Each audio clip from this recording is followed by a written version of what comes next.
Only Mark. Fancy. So this time last year, I think it was a few months earlier, I saw you. The show was just starting. Yeah. And you guys were, it was just so new. So a year later, I think you guys won Teen Choice Awards. And I mean, you have so many fans. It's unbelievable. How's it feel? It's crazy. I can't believe it's been, what, a year and a half, almost 2 years since we started the show and since I read the script for the first time. And now it has a huge following. And yeah, we won a People's Choice Award last year and a bunch of Teen Choice Awards. And it's very surreal, but really awesome. But definitely surreal because we're shooting in Georgia and we feel like we're in this bubble. I always say this, we're in a bubble and we live in a bubble. And so it's kind of interesting and cool to see what's going on outside of the bubble. Well, when you get teens and tweens on board, that is where the markets are at right now. I mean, that's it. It's you know, true. You get that demo wrapped in, you got it. Yeah, exactly. So you're a huge tweeter, whatever. Yeah, I'm a tweeter, I guess. We were just talking about just the social network aspect of everything, and when you do get a hit show, is that nice for you, or do you connect with the fans a lot? The Social Network, it was a great movie. They won the Golden Globe. Yeah, no, Twitter, yeah, it's very important. I think it's very important to be connected with the viewers and with your fans. And, I mean, we wouldn't be here if it wasn't for them. They're the ones who support us, and to hear their voices and be in touch with them really helps out a lot, because you get to know what they like, what they don't like, what bothers them, what impresses them, and it's almost like getting constructive criticism or getting positive feedback every now and then when you need it, and then choosing to ignore the things that you don't want to hear when they say that. I don't know.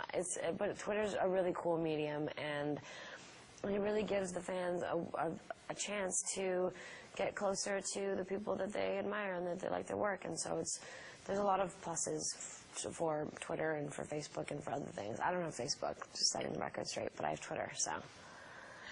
Let's talk about playing the two characters, and how has that been for you? Because they're very different, and you're very different when you play Catherine versus Lena. And talk to me about that and what you do to make it that just cool and different. Well, can you guess which one I'm playing right now?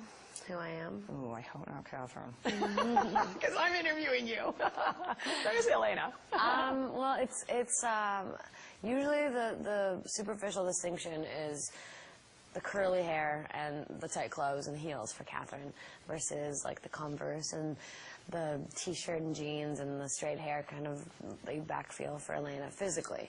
And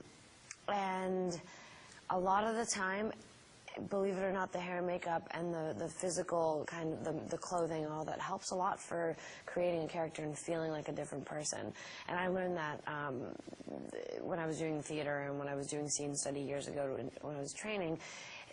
Every aspect really, really changes the way you walk, the way you talk. And as soon as I put those heels on, as soon as I look like this other person, I feel like another person. And Catherine, I mean, they have a lot of differences. One is crazy, and she's maniacal and vindictive, but really snarky and fun and flirty. And she's a confident 21st century woman.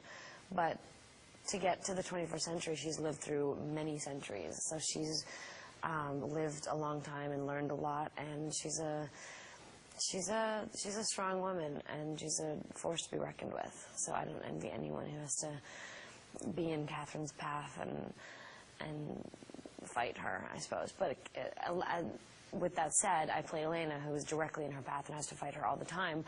So I also think that Elena is a really strong kind of woman, and she's a lot closer to who I am in many ways, because she's just a regular girl, and she's, I mean, I think I might try to be sweet whenever I can, but she's a fighter, and she's a trooper, and she's courageous, and she's just like, she's also another version of a 21st century strong woman. Internationally, it's huge. It's big. I mean, this isn't just, a lot of shows do really well here. They don't necessarily translate well internationally. And this is one of those shows that you have fans all over the world. Have you noticed that? I know you say you live in a bubble, but are you aware of the fact that it's that big? I think that what gives us that awareness is also Twitter.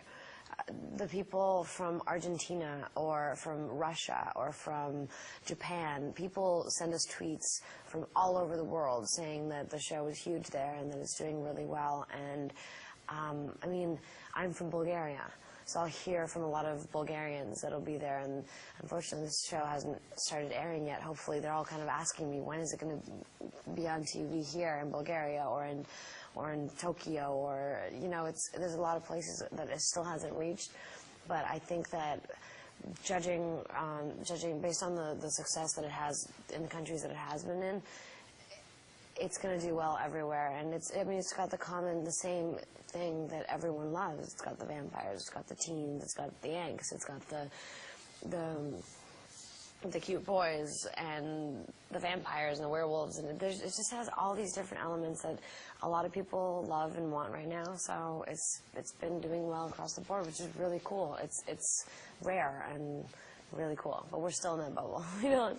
It's definitely something we hear about, but we don't get to, like, when we go to London, for example. We went to London and Monte Carlo last year, and it was just insane. It's just not something that we're used to. It's a good thing. Yeah. It's a good thing, I think.